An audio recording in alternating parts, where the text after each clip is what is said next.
की उम्मीद थी बाजार की शुरुआत मजबूत हुई है। निफ्टी बैंक पहली बार 56,000 के पार निकला है, रिकॉर्ड ऊंचाई पर पहुंचा है और सेंसेक्स ने फिर से 80,000 के लेवल को रीगेन कर लिया है।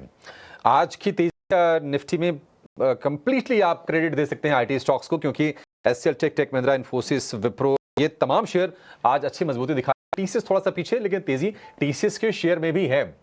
तो हमारे एक्सपर्ट तैयार हैं आपको बेहतरीन ट्रेड देने के लिए ओपनिंग के। आज एडवांस रेशियो भी काफी बेहतर दिख रहा है। आदित्य अरोड़ा से शुरुआत कर लेते हैं। आदित्य, बताइए कहां पर आपकी नजर गई है, क्या खरीदने की सलाह देंगे आप? बिल्कुल, जैसे देखिए हम बात कर रहे थे कि आईटी में अच्छी स्ट्रेंथ है, डिम्पी जी बता रहे थे और मुझे लगता है कि आईटी में स्ट्रेंथ बरकरार रहेगी। तो इन्फोसिस मेरा पिक रहेगा, इसको बाय कर सकते हैं 1461 में। स्टॉप लॉस रहेगा इसमें 1435 का और इसमें टारगेट बन के आ रहे हैं 1485 से लेके 1490। ठीक है, 1490 तक के टारगेट हो जाएंगे इन्फोसिस में, आईटी में, लार्ज कैप में। आदित्य ने आपको ये पिक दी है। आदित्य, मिड कैप आईटी में भी आज तेजी है, परसिस्टेंट, कोफोर्ज दोनों चल रहे हैं। मिड कैप का किसी को प्ले खोजना हो तो कोफोर्ज और परसिस्टेंट दोनों आप चेक करके बताइए, स्ट्रेंथ कहां पर ज्यादा आपको दिख रही है? देखिए आज की अगर बात करें तो ऊपर से थोड़ी बहुत प्रॉफिट बुकिंग आई है, तो आज इंट्राडे व्यू के हिसाब से मैं बाय नहीं कहूंगा, बट पोजिशनली अगर नजरिया है तो बिल्कुल फिर आगे बढ़ा जा सकता है। परसिस्टेंट को चुन सकते हैं, इसको बाय कर सकते हैं एट 5110। स्टॉप लॉस रखना चाहिए इसमें 4800 का और इसमें टारगेट रहेंगे 5400 से लेके 5500 के। ठीक है, 5400 से लेकर 5500 के टारगेट हो जाएंगे परसिस्टेंट के लिए। एक आपको हमने लार्ज कैप आईटी बता दिया और दूसरा हमने पूछ लिया एक मिड कैप आईटी के बारे में, जिसमें परसिस्टेंट पर ज्यादा यकीन दिख रहा है आदित्य को।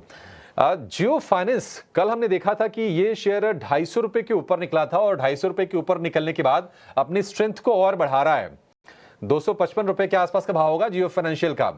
आदित्य, आपको तेजी क्या और बढ़ती हुई दिख रही है? और मान लीजिए किसी को नया सौदा लेना हो तो एंट्री ले सकते हैं यहाँ पे?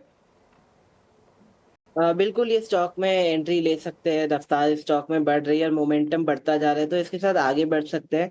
अभी प्राइस चल रहा है 1255.3, इसमें बाय कर सकते हैं। स्टॉप लॉस रखना चाहिए 240 का और टारगेट रहेंगे इसमें 270 से लेके 275 के। ठीक है, तो ये नजरिया जियो फाइनेंशियल सर्विसेज पर 270 से 275 के लेवल्स यहां पर नजर आ सकते हैं। लेकिन इस बीच एफएमसीजी सेक्टर कुछ स्टॉक्स पर नजर डालते हैं। चुनिंदा एफएमसीजी स्टॉक्स में आज के सत्र में गिरावट दिखी है। रैडिको खैतान आधे % की गिरावट के साथ कारोबार करता हुआ। ब्रिटानिया, इमामी, आईटीसी, कोलगेट सभी स्टॉक्स आज के सत्र में लाल निशान में कारोबार करते हुए। रैडिको और ब्रिटानिया, इन दोनों स्टॉक्स निफ्टी एफएमसीजी इंडेक्स के टॉप लूजर्स में शामिल। क्या राय होगी इन स्टॉक्स पर? आई थिंक अगर एक पोजिशनली नजरिया बनाए तो यहाँ पे जो गिरावट है वो एक तेजी करने का मौका हो सकता है। ब्रिटानिया में बहुत शानदार तेजी देखने को मिली है। जो पैनिक बॉटम था तब स्टॉक में 4600 का लेवल टच किया था, वहां से 5400 आया है। शानदार रिकवरी है। शॉर्ट टर्म के लिए स्टॉक थोड़ा सा ओवर एक्सटेंडेड है, बट अगर एक पोजिशनली नजरिया बनाए तो मुझे लगता है अभी भी स्टॉक में जान है, टुवर्ड्स मूव कर सकता है। लेवल्स लाइक 5700 से लेके 5900। स्टॉप लॉस रखना चाहिए 5000 का, जहाँ पे इम्पोर्टेंट सपोर्ट है। काफी सारे पुट राइटर्स प्रेजेंट है, तो 5000 एक इम्पोर्टेंट सपोर्ट और स्टॉप लॉस की तरह काम कर सकता है। और ऊपर की साइड जो लेवल्स वॉच आउट करना चाहिए वो है 5700 से लेके 5900 के।